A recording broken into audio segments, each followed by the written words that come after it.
The Ozarks as a region are often overlooked. The difficult terrain and relative dearth of arable soil has left the plateau sparsely populated for time immemorial. Rarely called out on maps and insignificant to the American historian for generations, the Ozark Plateau lived in the popular imagination as a land of backward people and night-riding vigilantes for many decades. In recent years, however, historians and other academics have begun to look at the region with a keen eye, creating the nascent field of Ozark Studies. The interdisciplinary field has become more formalized in the last 2 decades and has seen a flurry of new literature and perspectives. Still, there is much to learn about the marginalized region and its people. I'm Patrick Needham. And I'm Jean Badgelan. And this is Talking History.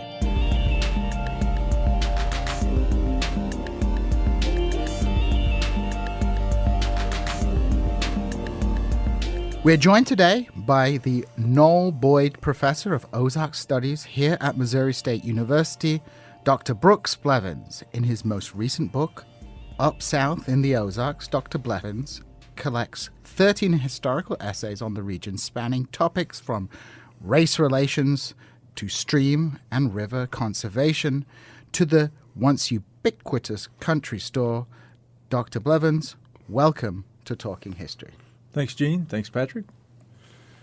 Dr. Blevins, given its regionally focused nature, sense of place is a prevalent theme in your work. In the opening essay, The Ozarks and Dixie, you examine the region's southernness through a variety of historical and modern barometers, from cotton farming and mule raising to fireworks sales and phone book entries. Some local listeners may even be surprised to hear the words Ozarks and the South mentioned together. Where exactly does the Ozark Plateau fall on the line between the Midwest and the South? Yeah, that's a good starting point, and it was a good starting point for me. I wrote this essay more than 25 years ago, and it was I was still working on my PhD. I was still in the history department at the time. I hadn't finished my dissertation, and at some point, I guess I was in my 20s, and I had realized, hey, this is growing up in Arkansas, in the Arkansas Ozarks, I always thought of myself as a Southerner. But at some point, I'd realized that, there are a lot of folks in Missouri who don't, and they don't live too far away from me, and they live basically the same way I do, and there's a definite divide here. There's a southern Midwestern thing, maybe even a Western thing going on, and so I wrote that essay as a way of sorting out for myself, as someone who's trained in Southern history, the U.S. South. Am I doing Southern history? I'm trained as a Southern historian, and maybe I'm doing something completely different, and I'm just way off base here. And what I found out was that, the Ozarks does sort of overlap that line. It just kind of sits right on, it just plops right over the northwestern part of the South and the southern part of the Midwest, and it's a little bit of both. And most of that has to do with history, and specifically with the American Civil War. That's really where that comes from, where that identity comes from. Most of the time when you meet somebody who's from the Arkansas Ozarks, they're just going to be a Southerner. That's just the way they were raised. They think of themselves as being raised in the South. Arkansas was one of the 11 Confederate states, and therefore it's part of the U.S. South. But in Missouri, there's a very different history there. Missouri was a very divided place. And what I've found in asking people from the Missouri Ozarks over the years, whether or not they're Southern, I just ask people that a lot just to see what they say, is that for the most part, folks in Southwest Missouri don't consider themselves Southern, and it is kind of a foreign thing if you use Ozarks and the South in the same sentence. That you're going to get some raised eyebrows. You're more likely to find people probably in southeastern Missouri who would identify as Southern. And that's because by the end of the Civil War, the Union Army had established pretty firm control over southwest Missouri, and in the process had managed to drive out a lot of the rebels. A lot of those pro-Confederate people had been driven out, some of them violently driven out. And this was firm Union territory. It became firm Republican territory in the post-Civil War years, and became Midwestern territory because of that. They didn't want an affiliation with the South. A very different outcome in Southeast Missouri, where you have more rebel control. At the end of the Civil War, you have the Democrat Party being established, pretty strongly in the post-Civil War era, and you have that affiliation with Southernness, and I think that's my friend Lynn Morrow, one of my mentors, who was one of the first really strong historians to write anything about the Ozarks, used to call it the Highway 63 divide. The Highway US 63 goes, from West Plains up to Jefferson City, and he would always say, you look at a map, and on the west side of that you got Republicans, on the right side of that you got Democrats. Of course, they're all Republicans now, but back in the day when we had two parties that way in the Ozarks, and that was the divide, and that also was sort of the Midwest-South divide too. So it just depends on where you're from in the Ozarks. You can be an Ozarker and be Midwestern. You can be an Ozarker and be Southern. And I think we probably confused a lot of people in Washington, D.C. at the Smithsonian Folklife Festival this summer, because I heard a lot of Midwest being thrown around. Every time I hear that, I sort of cringe, because I'm thinking, I don't really think of Ozarkers as Midwestern, but a lot of them are, and a lot of them think of themselves that way. So it really just depends on sort of your family history and where you happen to have hatched out in the Ozarks. But the Ozarks identity itself transcends this sort of north-south divide. It's kind of superimposed on top of it, or is perhaps deeper than the division between Southerner and Union person. What is the unity that brings the Ozarkers together as a community, if there's this very fundamental political divide born out of the history of the Civil War?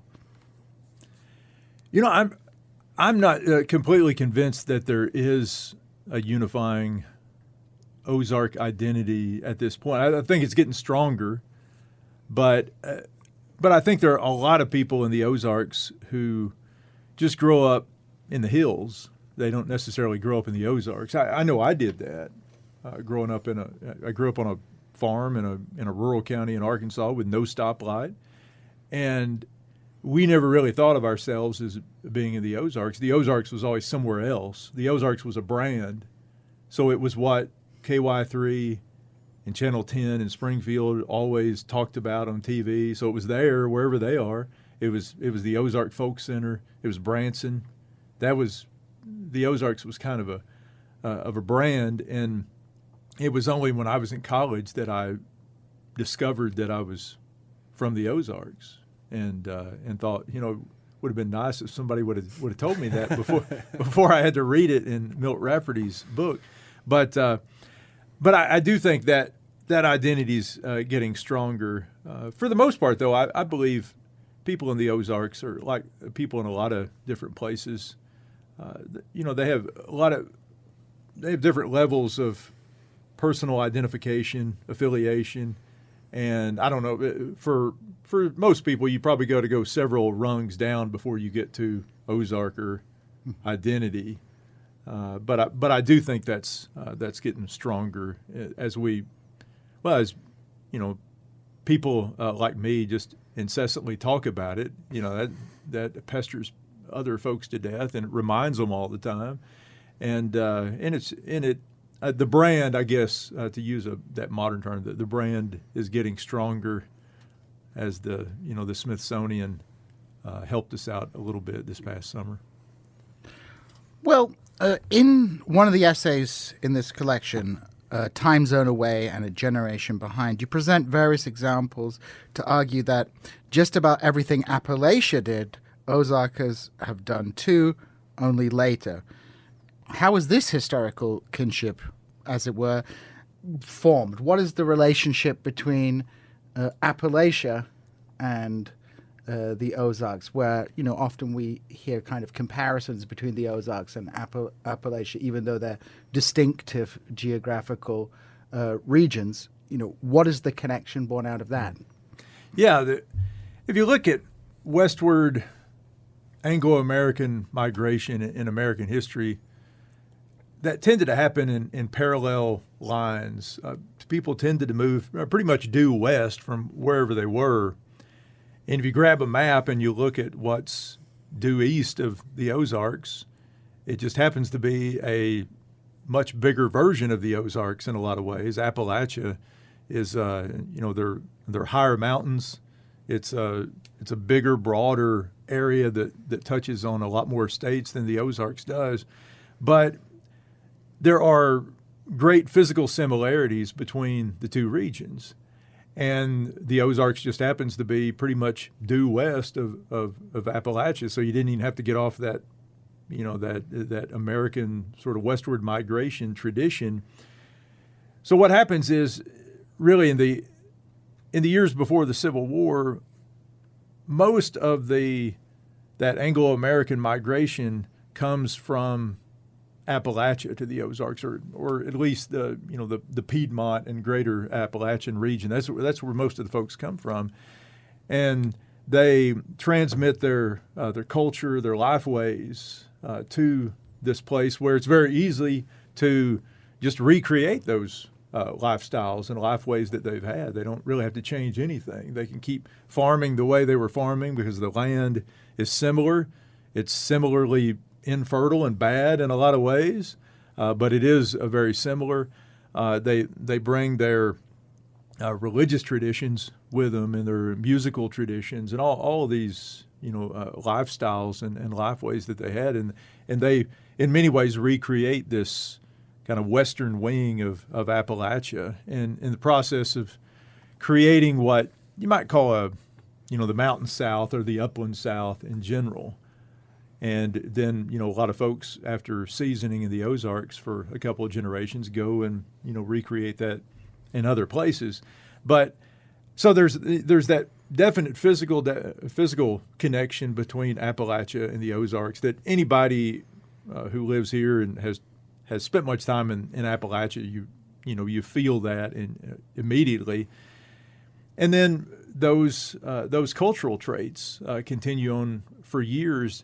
After the Civil War, migration to the Ozarks is more complex, and it's not just Appalachian folks who are landing here. There's a lot of other folks who are coming in here, so it becomes a more diverse set of people settling in the Ozarks.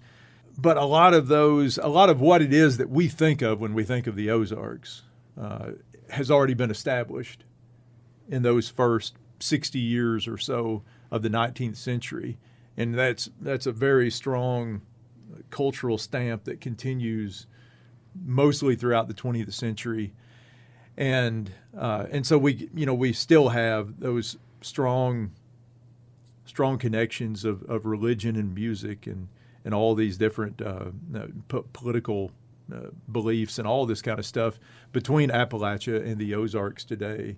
It's historical, it's physical, it's cultural. It's all that kind of stuff, and I say that I don't want to lead anybody to believe I'm arguing that the Ozarks is just a smaller, shorter version of Appalachia, because I don't think it is. There are enough other things that have happened here that give us a little bit different flavor there, but there are tremendous similarities between the two regions, and there's going to be no need for a cultural translator when you're switching back and forth between, especially rural Appalachia and the rural Ozarks. Speaking of translation, I have always explained the Ozarks to outsiders as Appalachia Minor, to borrow a geographical term. Is that a fair characterization? Yeah, I reckon it is. As an Ozarker, I have to formally be offended by that by that characterization. Instead of as Appalachia being Ozarks Major, sure. maybe. But yeah, there's a lot of truth to that. I remember when I was in grad school, And I went to Auburn for grad school, which is not in Appalachia, but it's not very far. Even the northern part of Appalachia, northern part of Alabama, a lot of that is in Appalachia.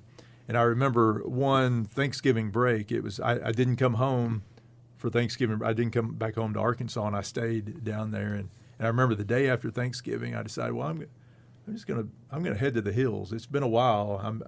It's time for me to get back to my roots, so to speak. And so I headed up into northeastern Alabama, and I knew where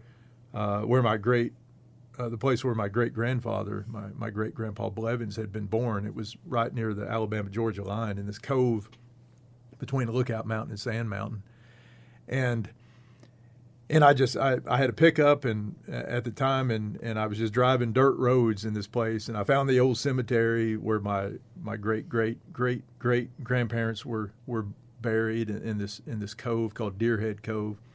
And I was just driving down the road, and I saw this mailbox that said Blevins on it. I thought, well, I'm just gonna whip in. This is before, I guess it's before people would shoot you just for driving into their driveway unannounced. And I drove up, and I spent the entire afternoon just talking to this elderly woman who was not related to me at all, but her late husband had been distantly related to me, and it was. I mean, we were basically from the same place, even though we had grown up several hundreds of miles apart from each other. It was just like being back home, and that was, for me, that was really my first experience of any kind really in Appalachia, and it just reinforced the idea to me that it's a pretty good drive from where they are to where we are, but it's still, there's a lot of commonalities out there.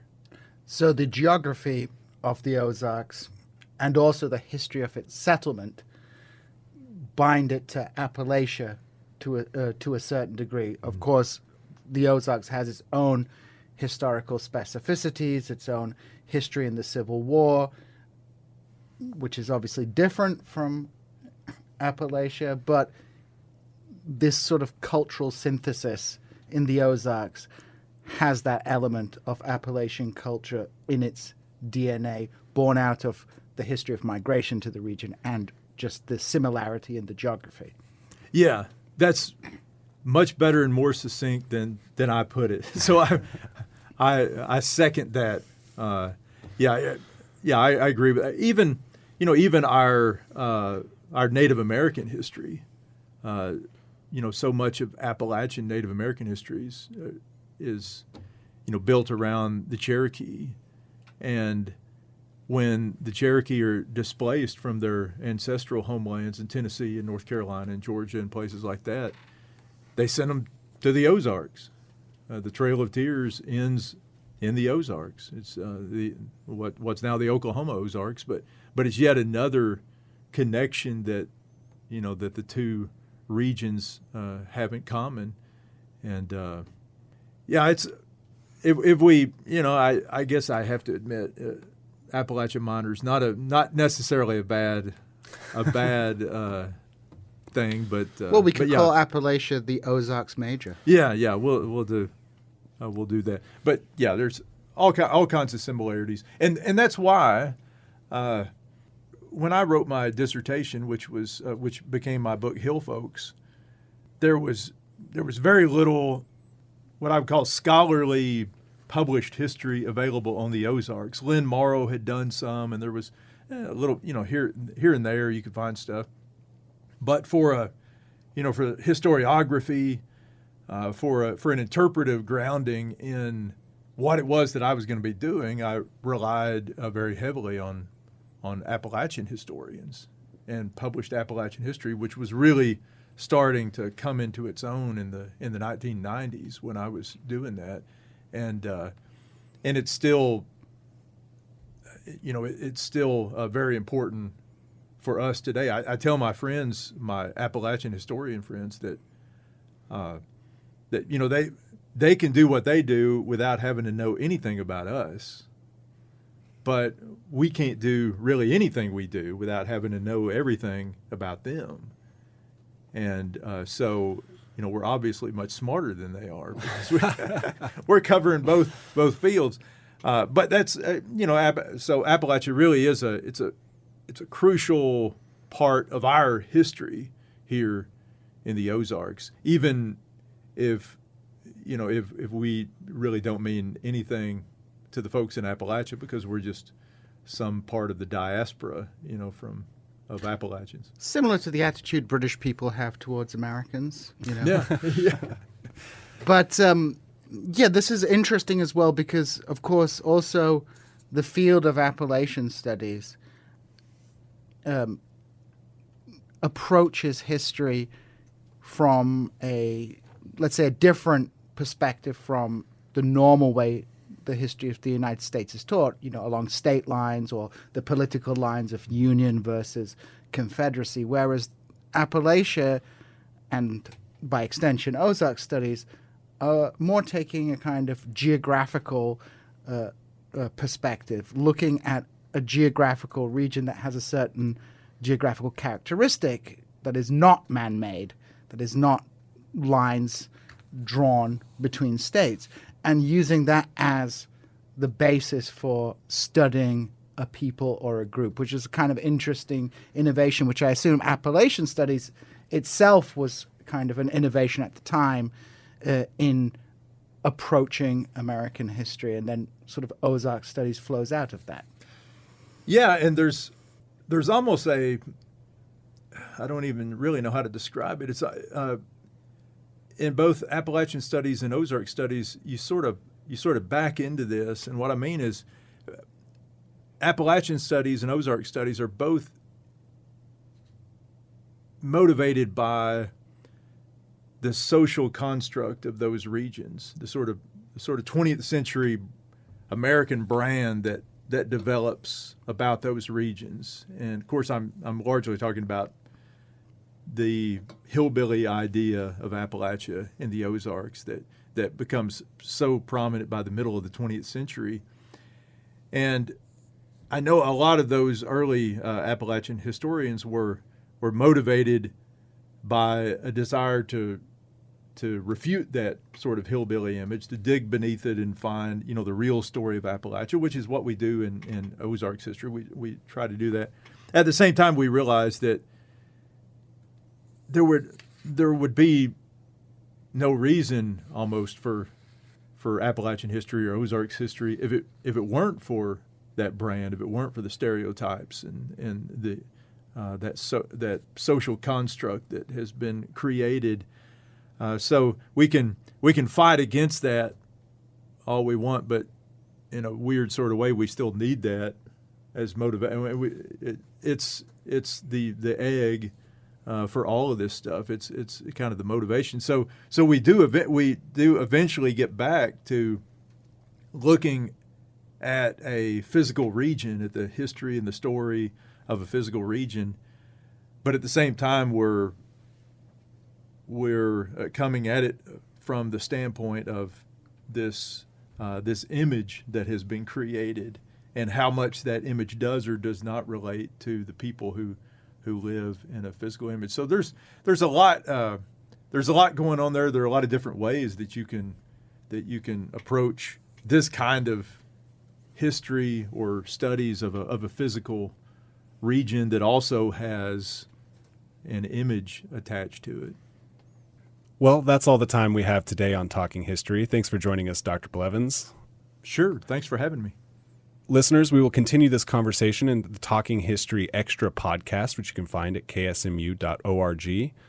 In the podcast, we will be discussing Dr. Blevins' book further, including shape note singing, his experience selling fireworks throughout the South, and the marginalized voice of one Miss Minnie Atterbury. Please be sure to check that out this week anywhere podcasts are found.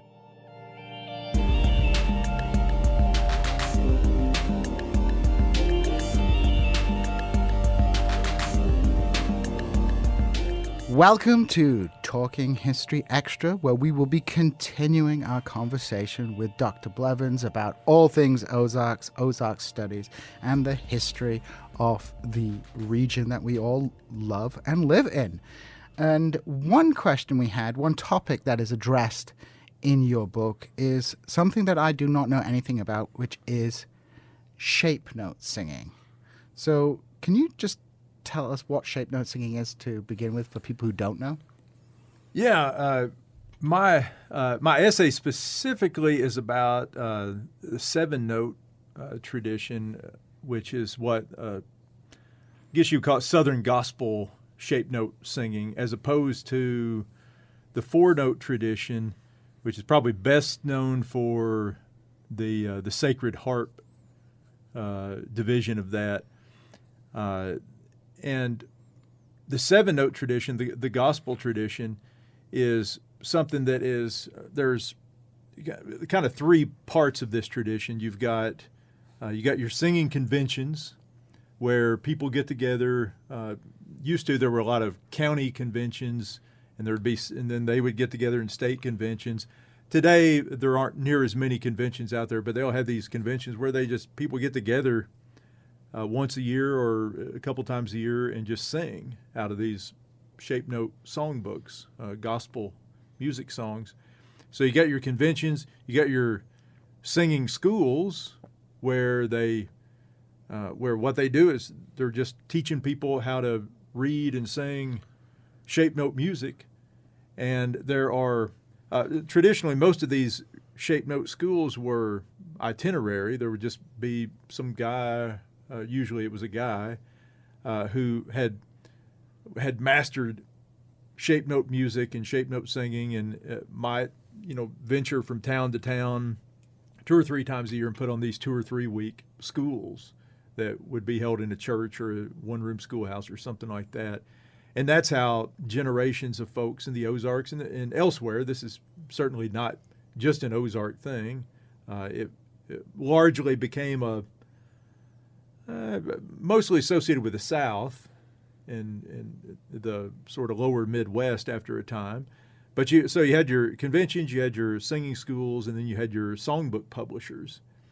And these were companies that every year would crank out these new little cheap paperback songbooks where the notation was in shape notes. Each note, do, re, mi, fa, sol, la, ti, had its own specific shape, and they would use the scales and everything else was normal looking, except the shapes of the notes were not round notes. They were funny shaped notes. And so this was and still is. It's a very popular thing for a certain class of gospel singing, mostly Southerners, but not exclusively Southerners, to do. And I had always been interested in that because I grew up just a few miles from the Brockwell Gospel Singing School down in Arkansas, which is the second oldest stationary gospel, shape note gospel music singing school in the United States.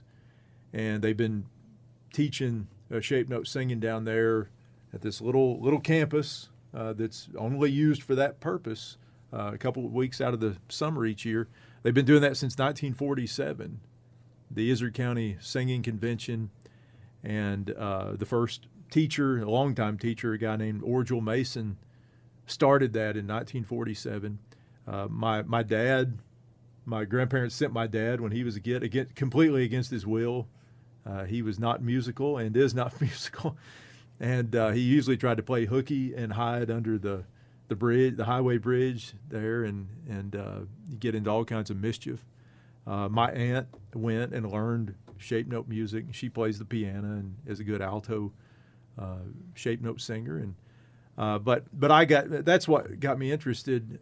Since my dad was not musical, and it was torture for him to have to go to this. He didn't send me when I was a kid, and but I did go a few years ago. I used my young daughter as my excuse to go to this thing and do my research. And so I enrolled her in the school, and lots of adults go to this school. They have an adult class. There were people in their 80s in there, and you learn some of the basics about music theory. For the most part, everything's just kind of like typical music education, except you've got these funny shaped notes, and it was it was a fun time. It was an interesting thing, and as usual, when I get interested in something like this, I do way too much historical research on it, and what resulted was that essay in there. Well, what accounts for the continued popularity of this kind of old tradition of religious music, in this day and age where you have, Taylor Swift, hip hop, all this kind of other music? What's the appeal today? How is this tradition surviving, and why is it surviving? Yeah, well, if you go back and look, there hasn't been a lot of a scholarly nature written about gospel shape note singing. Now, scholars love Sacred Harp and the 4-note tradition, and there's a ton of scholarly stuff on that. But they've mostly ignored the gospel 7-note tradition. And part of the reason is, by the middle of the 20th century, that seemed to be a dying tradition. And one of the earliest scholars to write about it back in the 70s and 80s, even for him, he was cataloging the final days of 7-note gospel singing schools and that tradition. He was convinced that that it was going to die out as well, but it didn't. And specifically for the gospel 7-note tradition, I think a lot of that, and this is just my own interpretation of that, because it did seem to be dying up until the 1980s, and I think a lot of that was a reflection of a new sort of conservative, revivalistic era among evangelicals in the United States, especially in the South. Coming on the heels of Jerry Falwell and the Moral Majority and the Reagan era and all that kind of stuff, because that's really when you start to see it not only doesn't die off, but it starts trending back upwards. And for the last 40 years, there have been lots of new singing schools that have been established. There have been new gospel music publishers that have gone into business. It definitely has not died off. So I think some of it is probably rooted in a sort of evangelical religious revival spirit, kind of a little bit of a backlash, a conservative spirit that was going on at that time, and we're gonna save this, and a little bit of a reach for something that is very much heritage based and old timey feeling. And I think another thing, and this is not unique to the saving of gospel music, but another thing, and I think part of the appeal of the 4-note Sacred Harp sound is that there are these primitivist impulses that show up in a lot of things, whether it's religion, politics, the Back to the Land movement, whatever it is. There are, a lot of us as humans, we have this desire to connect to the origin, to connect to the authentic, to the beginning, whatever that is. And that is such a strong, motivating influence. And I think it flares up more strongly at some points in history than it does at others. And I think that's what's behind a lot of this. For a lot of people who hear this, especially Sacred Harp, it has such a unique kind of old-timey sound that people just hear this and think this has got to be some sort of origin of Christian music. It's not, but it just sounds like it. Maybe you're getting close to the origins of Americanized, sacred Christian music. But I think that's part of the appeal, just broadly, for these traditions, whether the 4-note or 7-note tradition, is this desire to just connect with something much older than ourselves, something that is authentic in our world that seems to be homogenizing around us. It reminds me of what historian Eric Hobsbawm talks about as the invention of tradition, where sometimes traditions are just conjured up from nowhere, but sometimes you have genuinely old traditions, but that are kind of repackaged and revived in a very different social context and have a very different social meaning from what they meant in the past. So even though they are old traditions, they're kind of reinvented, as it were, in a new social and political context. And I think it's important to recognize that context, the rise of the conservative movement, and more generally a backlash against sort of cultural homogenization in the United States, And I think you see this in a lot of kind of cultural revival movements where old traditions are kind of revived and repackaged for a new millennium. Yeah, Hobsbawm's work perfectly fits into this and encapsulates it in so many ways and one of the things that I was glad we were able to do, going back to the Smithsonian Folklife Festival this past summer, was featuring we had 4 people from the Brockwell Gospel Music School who went and for a week, demonstrated and sang and all that kind of stuff, and I know it probably would have been a lot trendier, certainly from an academic and Smithsonian standpoint, to have featured sacred harp singers, but the Ozarks doesn't have a strong tradition of sacred harp 4-note singing.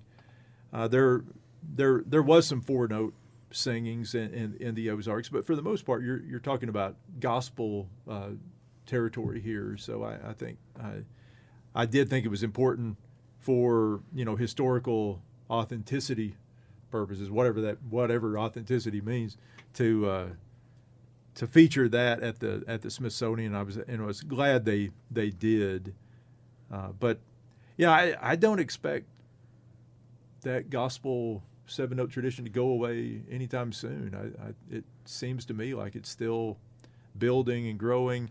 It's not going to attract, as I say in the essay, I don't think it's ever going to attract a sort of intelligentsia the way that sacred harp 4-note does, and a lot of that just has to do with theological differences between the people who perform these two different kinds of music. A lot of those folks are not going to be, a lot of the intelligentsia, the people who are not from evangelical backgrounds, are not going to be really all that comfortable around evangelicals, and are more drawn to the folks who do sacred harp because they're not testifying to you. They're just there singing the music, and they're not, your soul is God's purview, under God's purview as far as they're concerned. That's what they do. So I think both traditions are around to stay for a long time. We've been talking about your book Up South in the Ozarks, which you've subtitled Dispatches from the Margins. And one of the marginal characters presented here is a younger version of you yourself. You, quote, spent decades selling fireworks or delivering truckloads of fireworks to tents and superstores across the South. How did this period of transience throughout the broader South shape your perception of your Ozarks homeland? I can honestly say until I heard that question, I'd never really thought of myself as one of the marginal characters in my book. That certainly does put me on the margins to some degree. My experience in the fireworks business pretty much spanned my higher educational career. I did it for the first time the summer after I graduated from high school, and I think the last time I actually got paid to do anything related to the fireworks, scouting or selling or driving or whatever it was was probably like the summer after I had completed my first year as a full-time professor somewhere. So there's pretty nice bookends to this thing. And for me, really, because I'm not really that much about money, or I wouldn't be in the business that I'm in, obviously. And I never made a whole lot of money doing this. The best part was just traveling around the South and seeing different places, because I was almost always in the South. Cape Girardeau, Missouri, that's about as far north as I ever got, and that's on the Mississippi, so it's almost like it's like it qualifies.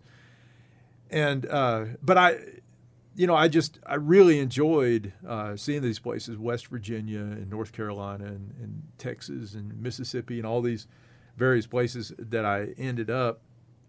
And it, as someone who studied Southern history, it really just reinforces what you think you already know, that there is no one South. It's a very diverse place with a lot of different people and different lifestyles, and a lot of marginal people out there, a lot of people who find their way to a fireworks tent and don't leave, and there's no way to get away from them, because there's no doors in a fire. You can't shut a door and be on the other side of the door from somebody. You're just there with them, and you sit there and listen to them in lawn chairs, and you get to know them. And what you quickly realize is that you're one of them when you're doing that. Respectability, whatever that is not a transferable commodity when it comes to, being out of your place, where it is, where people know you and know who you are and what you do and all that kind of stuff. You drive 600 or 700 miles across the continent and set up shop on a broken parking lot somewhere in a seedy part of some town, and for local officials, you're just some sort of riffraff. You're some interloper who's here to take advantage of our folks, and to a certain degree we were. We're selling really severely overpriced products, and usually selling it to people who didn't have the money to be spending as much money as they did on this kind of stuff.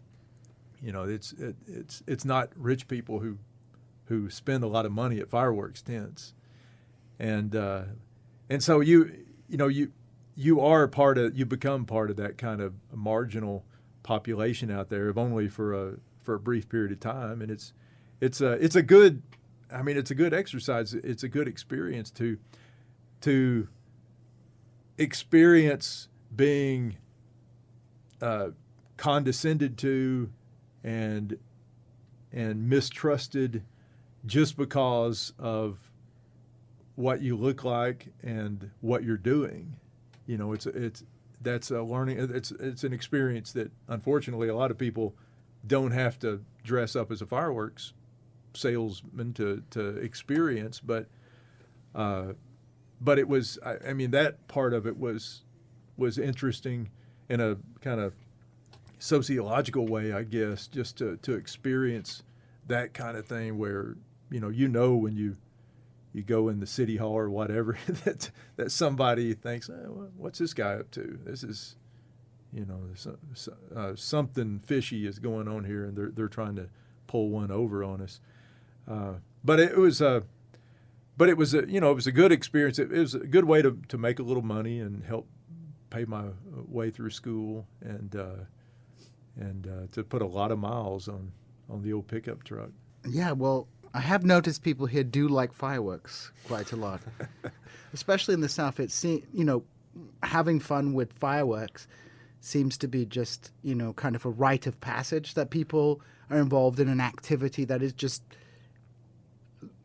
unselfconsciously just part of youth culture here, that you get a bunch of fireworks and you go and shoot them off at my dog in the park.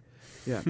Yeah, that is an American tradition, and it's another way that the United States has kind of been southernized, because at one point, if you go back a few generations, fireworks were mostly limited to the South and a little bit of the Midwest. What I think I call it the fireworks belt of America or something like that. And what I realized is I went back to, because I first wrote this essay in the early 2000s, and when I went back to edit it and sort of update it, but not, I couldn't completely update it. There's been this massive legalization of fireworks nationwide since I first wrote that essay almost 20 years ago. And there are only like 1 or 2 states in the union now that don't allow any fireworks sales, and that used to be really common. And so I do think it's become more and more of a nationwide sort of tradition, especially, as you say, Gene, for kids. We did that when I was a kid too. You endangered yourself in a very healthy way every summer with those firecrackers. And in Britain, we didn't have firecrackers to endanger ourselves with. We did have something called roof rack riding, where you would get on top of a car, hold onto the roof rack of the car, and then try not to fall off as somebody goes, 40 miles an hour on the A1. But we do that in the bed of a pickup. Well, we would do it on the top of a beat-up old Ford Volvo, those giant tank Volvos that they have. But it's interesting that you say that, fireworks have sort of become nationalized, and that reflects a kind of southernization of the United States. And, that's a really interesting sort of cultural change that seems to be taking place in the United States. There's almost a kind of, at least amongst conservative elements of American society, whether they're, wherever they are in the country, there is a kind of sense that Southern culture is somehow more authentic than Yankee culture. That, the Yankees don't actually have a culture, but the South is a part of America where tradition, folk, people, where that has meaning, whereas in, New England or in California, there is this kind of perception that these places are kind of cultural wastelands. And so this southernization perhaps reflects a kind of interesting transformation taking place in America. Yeah, I think so. And also, poor people are always more authentic than everybody else. I mean, that's sort of the assumption. If you're poor, you must be authentic. And the South has a higher percentage of poor people than any other place. So those are the really authentic poor people, or Southern people, or the poor people. And I do think that even the fireworks industry is very much a reflection of kind of poor Southern culture that crosses racial lines, and having worked in those fireworks tents, it's black folks, white folks, love fireworks pretty much in equal measure. And I would guess I was sort of out of the business by the time we had an influx of Latino, Hispanic folks in the South, but I would guess they're on board with fireworks with them too, sort of working class, on the edge of poverty or impoverished. That's kind of the thing that connects that fireworks world around those fireworks tents. And what makes it even more interesting is that, to a certain element of the middle class that perhaps in previous generations might have looked at kind of Southern culture with disdain, they in fact embrace it because of its authenticity.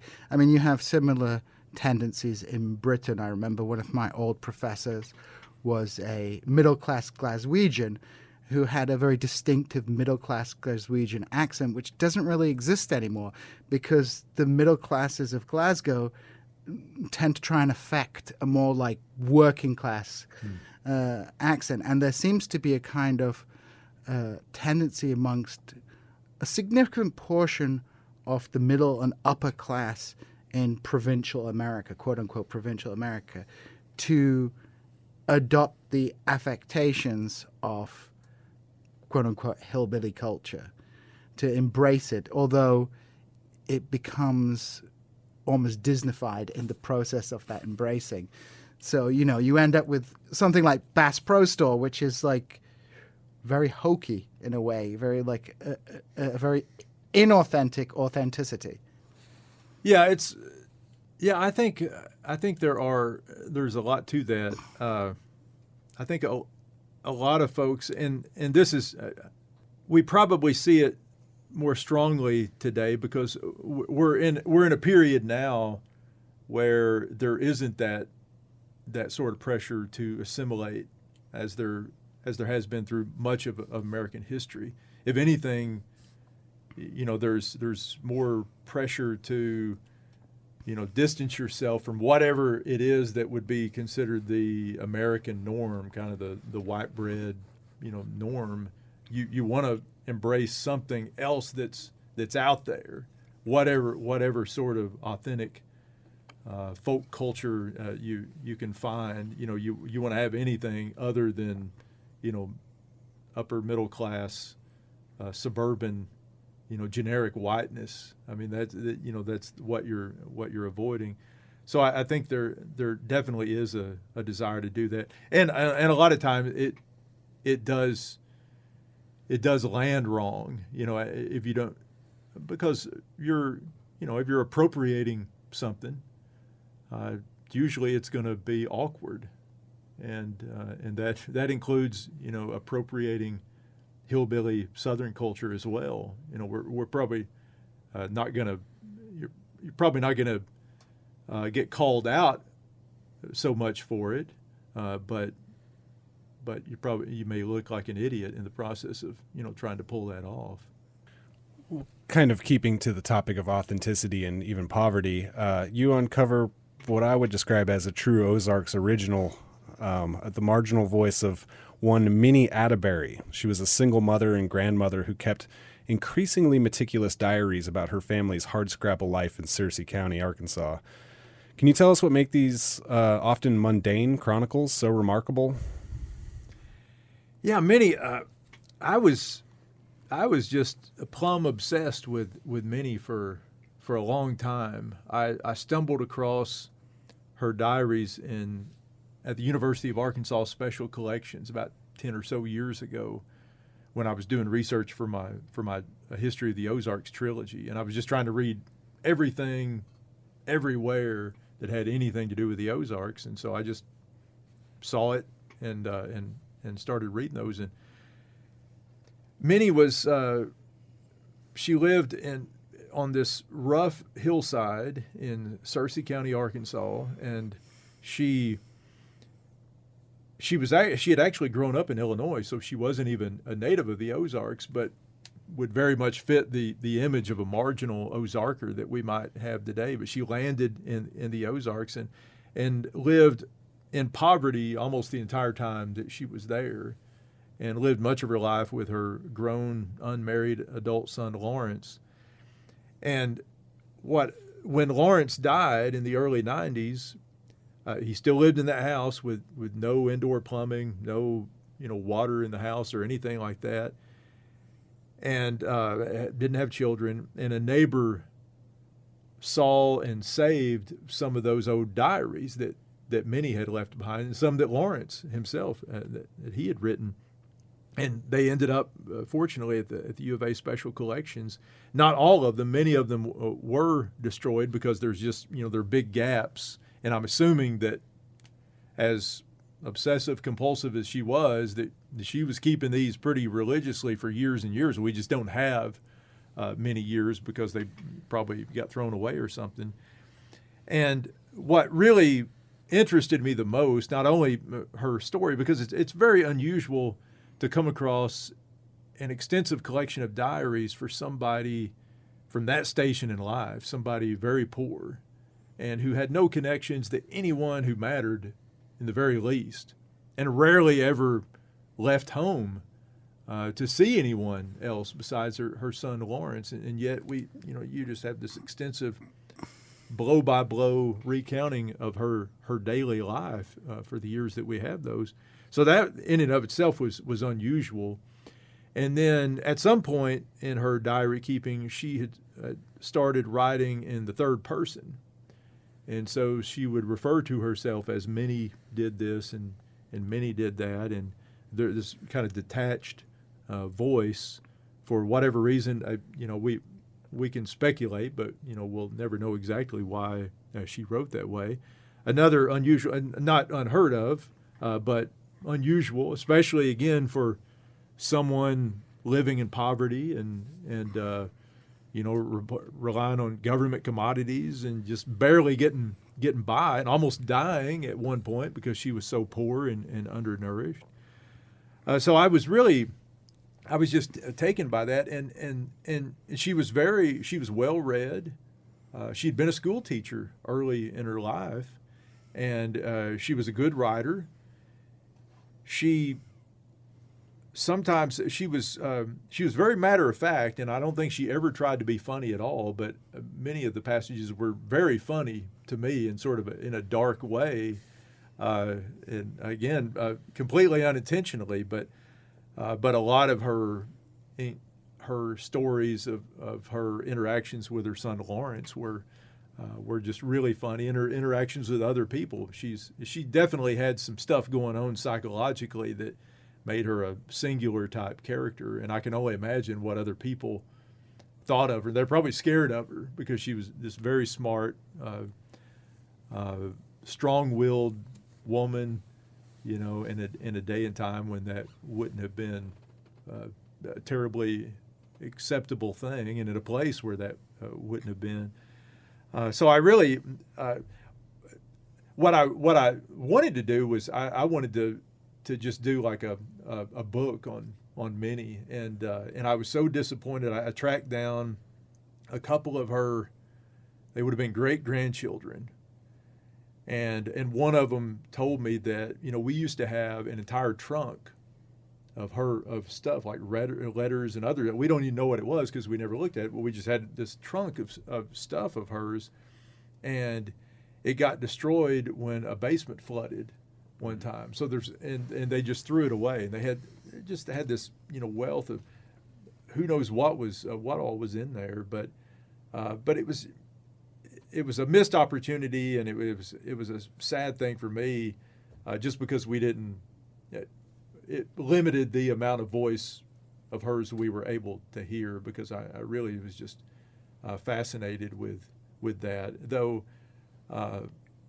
sometimes I wonder why, because most of her diary entries were just the most mundane, uninteresting things you could imagine. I mean, to the point of recording, what time she used the bathroom in the day. I mean, it was that kind of thing. But when she got into narrative storytelling, they were terrific, and it was just a fascinating story of a person who shouldn't have been fascinating in the least, and probably no one around her would have ever considered her anything other than just a strange, old, poor woman who lived out on a hillside.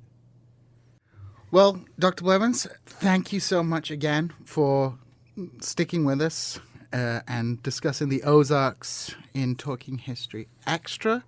And we hope that you'll be able to come back again in the future to talk more about the history of the region and some of the other exciting characters and stories that come out of here, which, I always find these kind of social history topics really fascinating.